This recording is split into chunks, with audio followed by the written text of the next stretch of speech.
Welcome to Opportunity Hour Conversations with the Masters. Today, most organizations on planet Earth grow in a linear way. Yet, there are organizations that are growing exponentially. Is that only the tech companies that can do that? Are only a few able to grow exponentially? Is there a way for you to go beyond linear growth and start experiencing exponential growth, regardless of your size or where you are on planet Earth? And the answer is, oh, yeah, there definitely is. So this conversation is about finding your path to nonlinear growth. Our expert today, it's fantastic. It's Brad Peterson. He is the Executive Vice President and Chief Technology Officer and Chief Information Officer for NASDAQ. Before NASDAQ, he worked in telecommunications, e-commerce, and financial services industries, bringing innovation and architectures cross-industry to create breakthrough innovations, as he did when he was CIO of Charles Schwab and CIO of eBay, where he brought in PayPal. Brad is an anticipatory leader who has been transforming entire organizations into information delivery powerhouses for his entire career.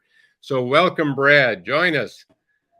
Hey, how are you? I'm doing great. And I know you're a busy guy as CIO and CTO of NASDAQ. Whoa, that's busy. But you're taking the time to do this, and I really appreciate that. And your experience with what you did with Schwab and eBay, because you and I have talked, we've known each other for quite a while.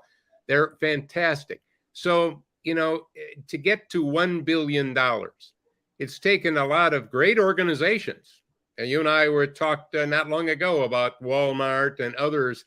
It took them a while to get to 1 billion, yet others are doing it much faster. Talk a little bit about that for me. Yeah, so I know you and I like to talk about the difference between linear and exponential growth. And if you think of some of the great companies like Nike, Starbucks, and Walmart, it took them quite a while to get to $1 billion. And then there started to be an acceleration. And we used to have a chart at eBay that showed the fastest companies growing to $1 billion of revenue. And it kept getting shorter and shorter and steeper and steeper. And at one point, eBay was the fastest. I think it has since been surpassed.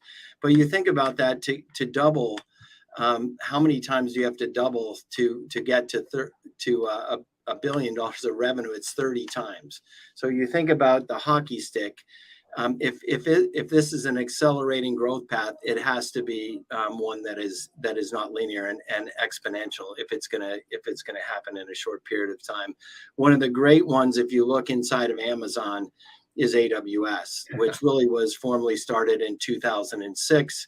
And is up around the mid 35 doubles it's had since its inception, which is really spectacular, because people usually talk about the law of large numbers, and someday they will plateau like everyone else, but it has gone on for quite a while and been a real miraculous growth story.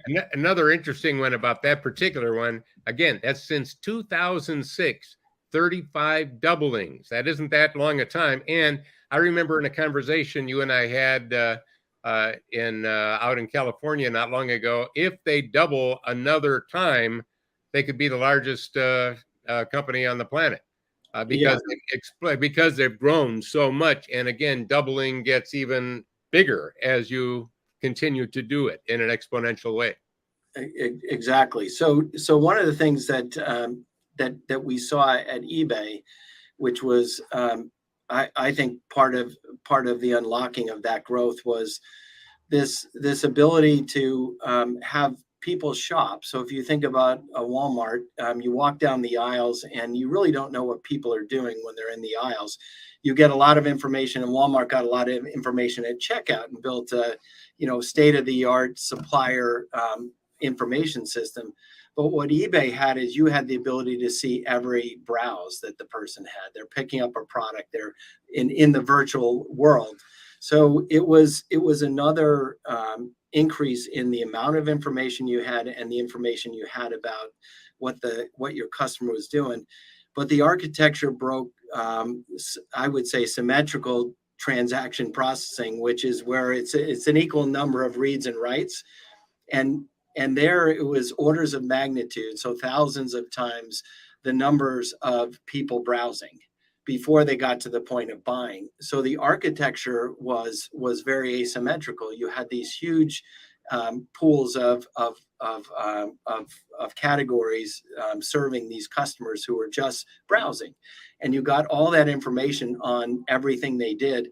But the architecture had to be invented for that, and that unlocked the ability. We first broke all of the databases, the largest databases of the time, where eBay was going to stop growing if they didn't solve that problem. So that was innovation number one for eBay. Well, there were a lot of constraints. But if we go back in time when you were CIO of Charles Schwab, they were always being anticipatory, and they were looking at, what's the next way, what's the next technology that we can use. Talk a little bit about your experience at Schwab and how they used anticipatory thinking to grow. Yeah, I think it started from the founder. So Charles Schwab himself, there's a very talented entrepreneur who founded the company and had this vision of serving every investor in the United States. And at the time, the way you did that is you had branches. So he quickly realized that his ability to realize his goal was going to take quite a long time and actually never be realized if that's how he was going to serve it. So what he started to do is become curious and adopt every new communications technology that could get him closer to that goal of serving every investor in the U.S. So it first started with 800 service. You would actually let me stop you there, because you just gave something that I want people to understand is a takeaway that you want to do. That was, he became curious. Now, what I would say to make that an action for you listening to this is, I would like you to have your opportunity antenna up all the time. I want you to be as curious as you were when you were a little kid in kindergarten. I want you to have not your blinders on, but your blinders off, looking cross industry with high curiosity, because that's how you're going to find the things that will allow you to become what I would call a positive disruptor, creating the disruptions that need to happen to increase your relevancy and grow, not just in a linear way, but in an exponential way. So curiosity, I'm going to mark that one off as if you're not doing it, you better start. All right. I'm sorry to interrupt, but whenever I can add those, I want to do it. Yeah, no, feel free to point those out. So that really was, so the point is, he knew there was a constraint between he and his customer and he and his goal. So we have a motion sensor here, and it was that curiosity that he was always tuned into what's happening in the communication space. So we went along the path of having an 800 service where he could talk to his customers. That was unprecedented in financial services, and could do real-time transactions, which was a better service. It was a cheaper service, but it not only cheaper, it was far superior to what you got from the competitors. And then he turned out, a lot of people called in just for quotes. So he automated quotes and had the automated VRUs and ultimately voice recognition. So very, very early on in that.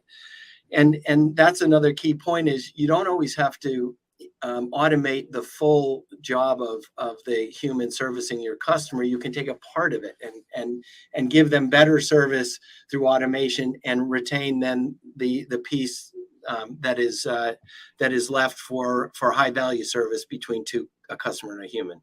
All right. So the takeaway here is to have your people look at what they are doing that is repetitious. And if they're doing something 2, 3, 4 times the same thing over and over again, that could be automated. Now, again, we don't have to get rid of the person, but we want to free them to do higher value activities. So look for opportunities to automate. That was another one that you were just talking about. Yeah, and then some of your customers will lead you down a path. So the other one was this notion of you could do a dial-up information service, so like a CompuServe.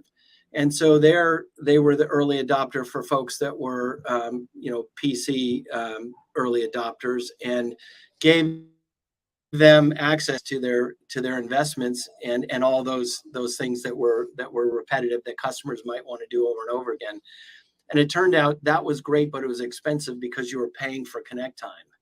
So when the internet came along, it was very evident the value that the internet could provide, because it wasn't always synchronously connected, and you weren't incurring any connect time. It was really the customer had the broadband connection, and the browser was invented, and all of a sudden Schwab was there on web trading very early on, and saw again a burst, another S curve of growth because of or S curve or exponential growth because of that unlocking of their ability to connect with their customers.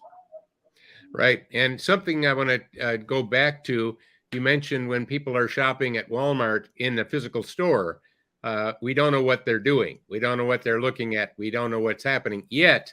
Again, to try to help people that are watching this to see if you have a physical store, you can do a lot in that physical store. A number of years ago, one of the things I did with Walmart and other big retailers was said, let's take your security cameras and make them intelligent. And let's have those security cameras aimed down not to look for theft only, but to look for customer behaviors, so that we can see if you've got a new display, are they walking by it, or are they stopping? Are they picking things up and putting it back, or are they picking things up and putting them in the cart?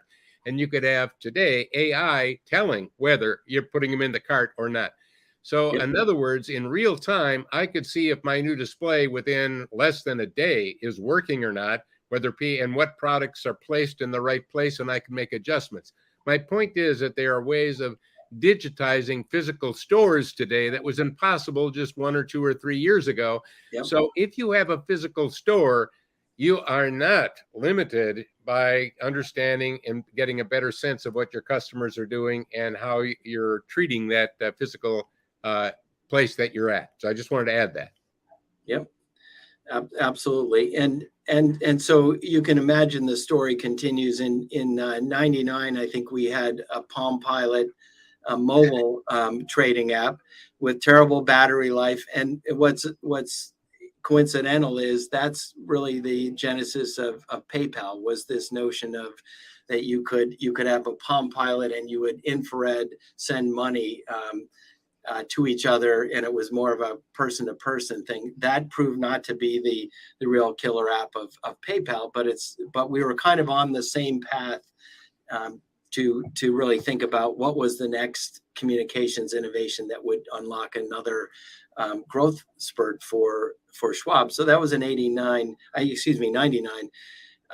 I subsequently left and I was at eBay and PayPal, and then came back to Schwab as CIO in 2008. And first sit down with Schwab, and we called him Chuck, but Charles Schwab, the founder, and he said, "What about the Apple iPhone?"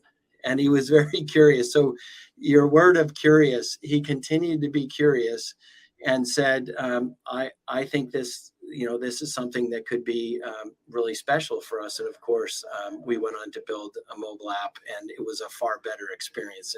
And we all know that for. All right. Exactly. So let's talk about being not curious. So when Research in Motion, that's the BlackBerry, when the CEO first looked at the iPhone, this is a quote from a video that I saw him in an interview, and he said, "Why would anyone want to watch video on a phone?" He was not curious. By the way, how are they doing today? Not too well. So you can see, by not being curious, by not thinking out of the box, by not keeping your opportunity antenna up, by not looking at the new technologies that are emerging and looking at what can I automate, how can I grow exponentially using it, regardless of what company I am, you can be in trouble. And in today's exponential world, you can be in trouble at exponential speeds. So you want to be this way. All right. So at eBay, you did a lot of innovations as well. Absolutely. And maybe just bridge something that is also going to come into play here at eBay. So I ended up going from mobile communications. I was always I started my career in networking and in telecommunications, and I moved from telecommunications, specifically the mobile unit out in California, where we built the 2G network in California and Nevada, and went to Schwab, So there was an opportunity to really bring from telecommunications some of the architectures and innovations that I was used to in that industry. And when I got to eBay, there was there's also maybe a third lesson, which is if you don't have to scale something, if there's someone has already done it in another industry, borrow it. And so maybe I don't know if you want to point out there, or you want me to give the example of what I observed at eBay. Oh no, I love examples. I think you should, because I think we need to look outside of our industry. I remember a friend of mine, he was in textile industry, and I said, well, are you going to any technology conferences? No, we just go to textile conferences. Well, then you've got blinders on. You need to be going to some of these other ones. So yes, share some of that. Yeah, so we were, as I mentioned, we were scaling the shopping experience and the architecture there, but on the back end, the billing system was another humongous challenge and it was a homegrown billing system. So what we observed is the actual beginning of an auction. If you think about it, an eBay auction, it starts, it was a certain duration, it would end. It looked very much like a phone call. So there's a beginning and there's a billing record, a start of the phone call and an end of a phone call. And then based on your relationship with the customer and their rate plan and you take that data and you rate it and you end up billing it. And we had a similar concept with our sellers, that depending on where they were tiered in the selling, customer segmentation. So we literally took a telecommunications billing system, replaced our homegrown one with one, and to this day, the billing system of eBay thinks it's actually a phone call that it's dealing with, unless they've replaced it. But I'm pretty sure it's still in place to this day. So there you had one less. You can borrow from another industry, and you looked at it and you said, well, what industry has a scaled billing system? And of course, with AT&T and some of the companies, the global telecommunications company, there were solutions that were out there that you could borrow from. And I know that you and I talked about today, for anyone that's watching this, regardless of where you're at, regardless of your size, there are some technologies that allow you to be doing global billing very easily, and it's not difficult. For example, give some examples. Yeah, I think there's a whole generation of companies that now are making small and medium-sized companies look colossal. So you can look very big by thinking about Stripe, which has the ability to very quickly start getting paid by your customers. You can do that globally, and it also lowers your footprint for cybersecurity risk. It's kind of got the most elegant implementation that limits your risk of fumbling your customer data and their payment information. You have things like Twilio that are its APIs are integrated into almost all the modern services like Uber and Lyft, and now you can talk to your customers globally without having to figure out what is the calling plan and the various nuances of global communications. And so I think there's a growing list of those companies that are really, and of course Amazon and the cloud providers are really allowing you to have world-class infrastructure, so the smaller companies can really grow without having to have all that specialized expertise inside. Okay, so we got another action to point out, and that is, let's talk about most organizations still are managing their own data. A lot of them are not. Some of them have embraced the cloud, of course, but many have not. Talk to us a little bit about moving, and what's the best way to move, in your opinion, and how do you find the right cloud provider? Just a few insights on that. Yeah, and I was gonna start out with how we did it at eBay, but I think I'm gonna go right. Well, I'm okay with giving a little bit of how you did it at eBay. We've got time to do that, and I think that history is good context. Okay, so I mentioned that we could see everything a customer was doing as they were virtually shopping for things on eBay and using search and things like that. So we went from being a pretty small company to a massive company, and we ended up at going back and forth between Walmart and AT&T, and eBay had the largest enterprise data warehouse. And so at the time, it was all on-prem. We had a lot of folks working on it, but it was a strategic asset for us. And you could see things about your business like you'd never seen before. So that was pretty groundbreaking. What we have today is we've advanced where you combine the cloud providers. Excuse me, I will wake up my light. We have the cloud providers, and you have companies like Databricks that really give you that world-class infrastructure without having to have do what we did at eBay. You also have the data in motion. So you think about the first killer app was NASDAQ really had market data. It's one of the most exciting data in motion applications, and it was built many years ago. But you start to think about data in motion is another new trend that you want to tap into for really internal use of applications, as well as making your product come to life for your customers. And there's innovations that have come out, and companies like Confluent that specialize in really creating data pipelines that can bring your internal and external data to life, data in motion to life. Right. Let's just, what is data at rest? What is that? And let me give you an example. Let's say that you have an external hard drive and you've got everything in that external hard drive. That's data at rest. It's not in motion. It can't be accessed unless you have access to that particular hard drive. So to really bring data to life, you need to have access. And there are some companies now that are helping to bridge the gap, because if I'm a company and I need to be communicating to another company and I need to be sharing data, how do I trust what's being shared?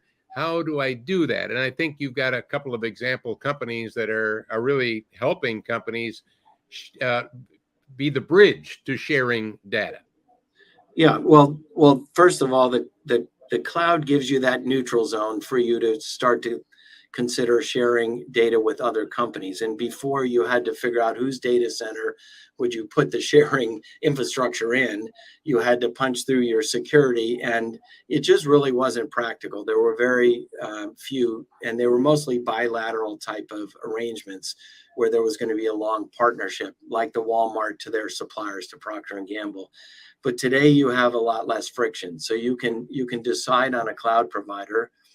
It's a neutral place. You can share your data with companies like Databricks in their data sharing capability, and you can know that you can pull it out. If for some reason your partnership doesn't work, you can repatriate your data. But you start to think about a whole new set of partnership integrations, where you used to have to own that part of the business because it had to be in your data center. Now you can be more flexible and creative about new types of partnerships that are built on data sharing arrangements. So an action is to determine some new partnerships that you need to give you capabilities that you don't currently have. And Right. you don't necessarily have to own everything anymore, thanks to virtualized services and virtualized hardware, software, and everything else. And I think that we talked about APIs like the Twilio API that allows you to tap into their global telecommunication services. This notion of you can combine your APIs, build application programmatic interfaces of your services that your customers and other developers can discover and build into their products. So you start to have this innovation by combination of building blocks, and it's another way to accelerate your growth and unlock some constraints. If you can build a part of the solution and someone else can find that and incorporate that into their product set. Yeah, exactly. So in that evolution then to NASDAQ and your work there, I know it's some of what you're doing there, of course, a lot of it is proprietary, but how have you been able to leverage what we're talking about in your work at NASDAQ? Yeah, so a lot of the same things happened. In NASDAQ is in the New York metropolitan area. And it just so happens that telecommunications, Bell Labs was in northern New Jersey. And there was also quite a few military defense contractors that build real-time systems for high performance response time. If you're thinking about any type of jet type of arrangement, so there was a healthy crossover of engineers that came into NASDAQ from those industries and really worked on fine-tuning what was this journey that NASDAQ's been on to take trading from a human-based activity to something that is highly optimized and is measured in the microseconds now. So we have all these, but they're business events. So they really, if you think about it in the end, it's business events that are now machine to machine. They're not human to human, and they're not human to machine. They're mostly at the core exchange level, a machine to machine type optimization, which is quite I think a great capability to have for where we're going with some of these future growth stories. Well, I've been writing and speaking about the Internet of Things, which is machine-to-machine communications and using sensors and getting intelligence. And of course, the data harvest from all of that is amazing for quite a long time. But if we look at there are the exponential companies, the companies that are growing very quickly to 1 billion, are using platforms. And so I know you and I think we'll talk a little bit about what's next. How can we go beyond that? But let me just mention platforms for a minute. Yep. If you think of, what is an exponential technology? In reality, it is a platform, and it really doesn't do anything until you apply it. For example, cloud computing. Well, what does it do? Well, it depends. You have to apply it to something. What does the internet do? Well, nothing until you apply it to something. But all of these platforms, whether it is 5G or whether it is AI, these all represent platforms for infinite growth. Now, here's what I mean by that. There's a constraint. There's only so many keys on a piano. That's been the same since Beethoven or even before Beethoven. But does that limit our ability to create new music? Not at all. That's one of the beauties of us crazy humans. We can think of all these cool things, even with those limitations.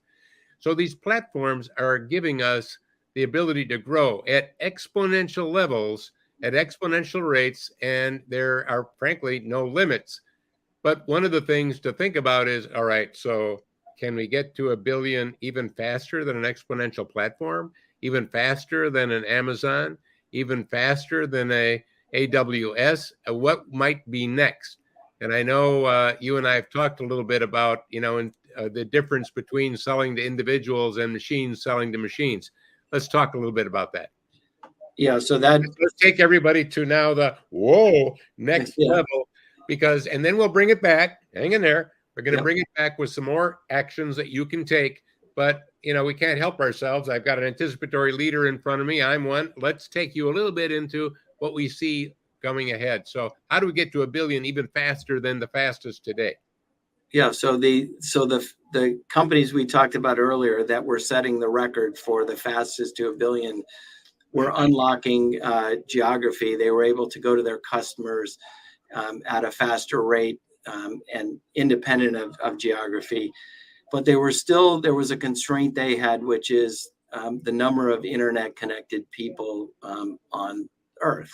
So you think about that is being eliminated, but at some point, every person on Earth has an internet connection, and that growth path. If you're going to go exponential beyond that, you have to look at your customers as being something other than people, and so that's where I think there's a pretty exciting unlocking of fast growing companies, and I do believe there will be a company that sets a record that is faster than a Facebook or a Google has set it up to this point, or a Stripe, and that is one that will likely be able to do commerce between machines, and machine-to-machine type commerce. So you're going to need, what are you going to need for that? You're going to need very scalable, fast payment, micropayment systems. And there's a lot of work going on. We're not even close to the scale you need, but there's a lot of new architectures being conceived in the whole cryptocurrency and digital asset space. And they're in need of scale, but the good news is there's a lot of talent working on it. So one is payments, and then the other is just the proliferation of what is the end customer really, what device are you doing commerce with? And you start to think about certainly any transportation, automated transportation system is going to start to need to mediate some type of resource allocation in a marketplace. So we see that as an exciting opportunity today at NASDAQ. But it's looking at how many machines are going to be out there as potential customers, and it's probably in the 100 billion and trending towards the trillion. So now you're orders of magnitude more than people on Earth. So I think that would be my best guess at this time, that's where you get the next record set by a company that services and gets in that market. Yeah, and not to scare the heck out of everybody, we're really not saying that we're not dealing with people and we're not selling to people anymore. What we are doing is saying right now on planet Earth, there are people that are growing in a linear way, and they may like that and stay with that, and they may not grow beyond that. There are people that are growing in an exponential way, and there will be companies that will be growing in a what I would call beyond exponential way. And just to make this a little bit more tangible, to try to understand, machines selling to machines to some degree is already happening. For example, if I've got a multi-million-dollar combine from John Deere, and I've got a big farm that is reliant on that, and there's a part because of a sensor, there's a part on that combine that will cause it to stop working and stop functioning. Yet it is designed to not only, because I've said okay to it as the owner of that combine, I've said if there is a part that's going to malfunction and put it out of service, I would like the combine to use the internet, because it's connected, to order the part, have it shipped so that we can put it in so that it will not be out of service at all. That is a machine selling to a machine who is then creating an automated order, having it sent to you, and you will put it in. And you put the constraint on. If it's a part that is not necessary, I might say, let me know about it. I'll okay it or not. But the point is, we're going to be wanting to do those things. Think of how hard it is getting parts for things today. Wouldn't you rather have had your machine order the part and have it for you when you needed it, instead of waiting for the supply chain? Because AI would have known there's a supply chain and figured it out ahead of time. That's kind of what we're talking about, and much more. Yeah, I would say that ultimately there still is a customer in behind this. So what you're seeing is you're seeing thousands of services that will be performed on behalf of real customers.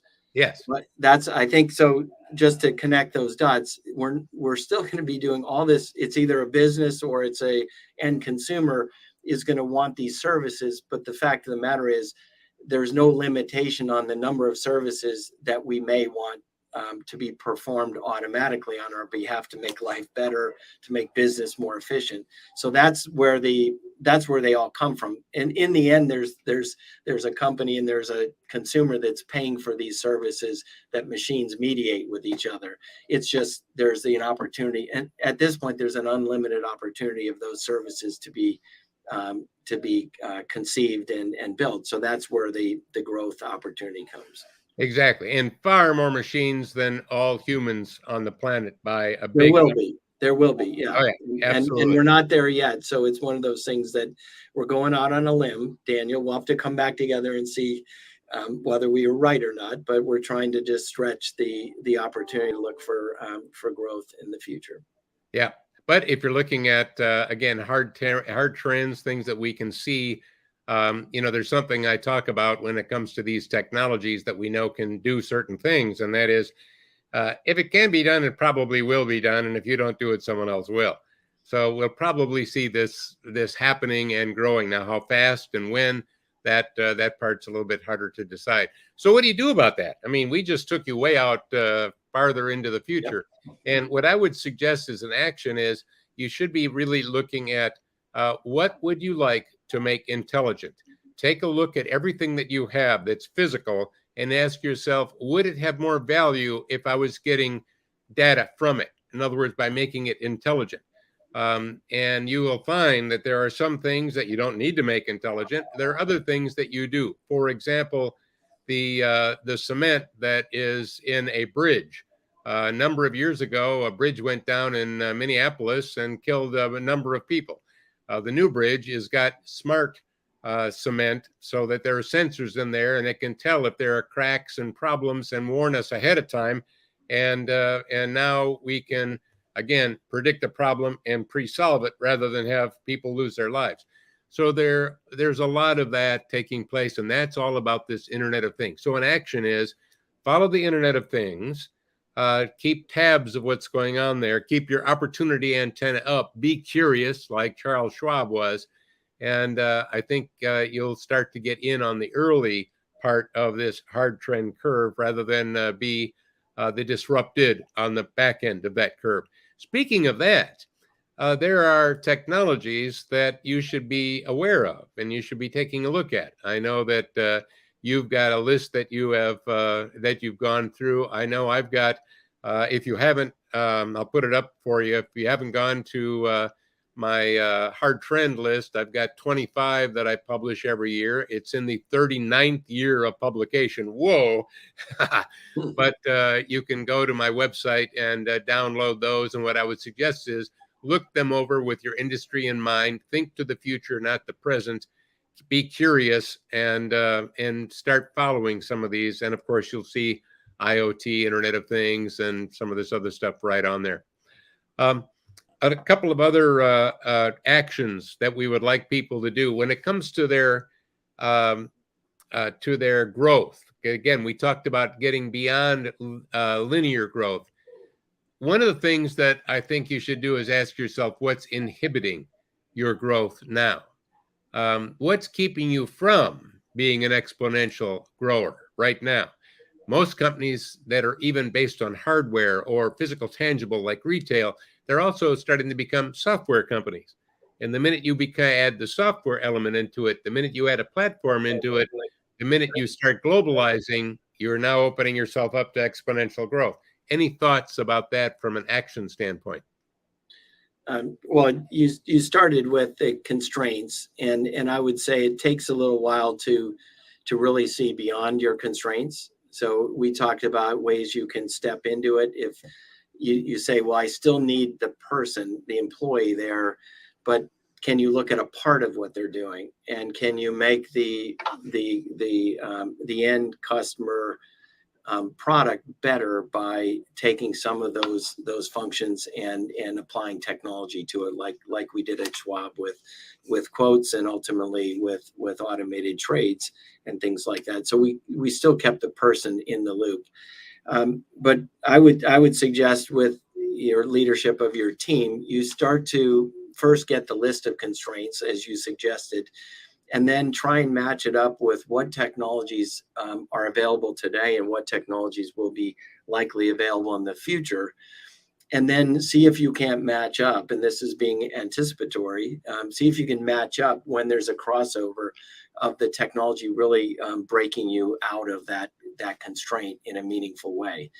And that's where it's likely going to be a set of technologies, hopefully, that are continuing to be invested in and evolved, which that crossover point, if you get it first versus your competitors, that's a meaningful difference, is getting the timing. Oftentimes timing fits into this, Daniel. I think that's the other one, is we get the timing wrong. So if we can get the focus on what the constraint is, what the unlocking technology is, and then give ourselves a little bit of time to develop our opinion on when that crossover point is going to come, it will happen. It will start to happen naturally. And that, the future is not evenly distributed around planet Earth. Yep. So what I mean by that is that there may be something that's a constraint and you could see an opportunity, but no one in your industry is doing it. That's where, once again, looking outside of your industry to places, because there are companies and organizations and industries that are doing things that would work in your industry and be very innovative without you having to invent the wheel. The wheel's already been invented. It's just not been invented in your industry. So again, look at who you can partner with.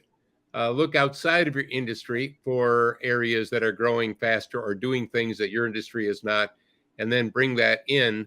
And you are doing it actually with lower risk because they've already got the kinks out of it in their industry. So you're bringing it now in a pretty finished form, except now you need to apply it with yours. So if it's insurance, and I'm taking something that is happening in agriculture, boy, that's an oddball fit. Not necessarily at all.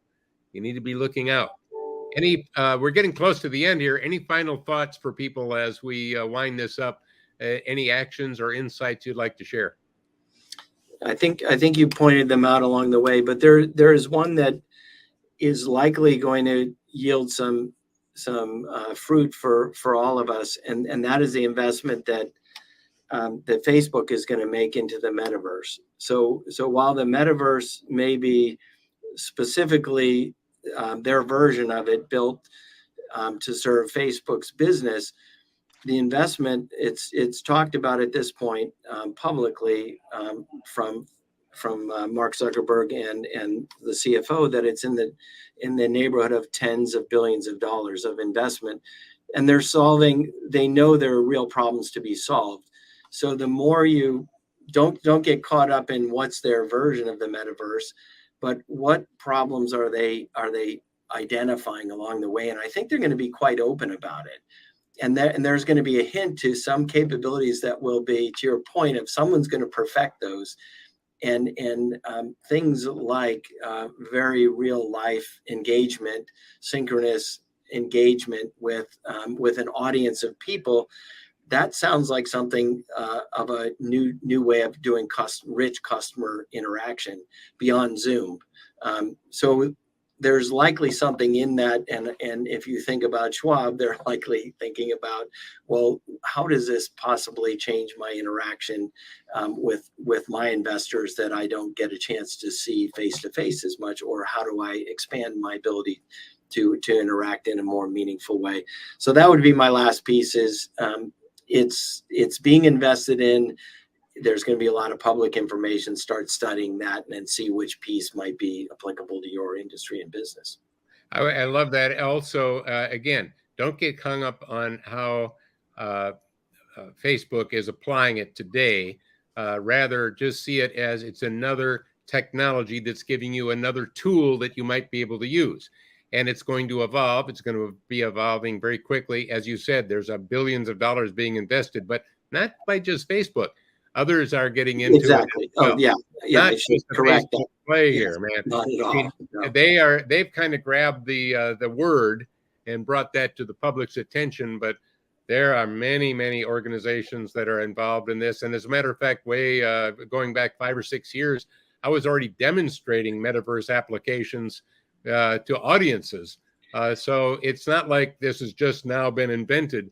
No. And we ought to add some other ones. Accelerated. Yeah, so they may not even be the best one. So NVIDIA is doing quite a bit. Microsoft's doing quite a bit. So exactly. So I think it's a general area that the investment is looking to be immense, and out of that will come something that we would have to probably talk a whole session on, where we may speculate that there's very interesting things for us to apply. Well, Brad, you have such an amazing career, and your experience has been so great. I love the fact that you shared all these examples with us. Thank you so much for being with us, and make sure all of you out there, you keep your opportunity antenna up, be curious, and go back, listen to this again, view it again, and then ask yourself, all right, what actions can I take now? Because it's all about action, not just about education. All right. Thank you, Brad, and thank you all.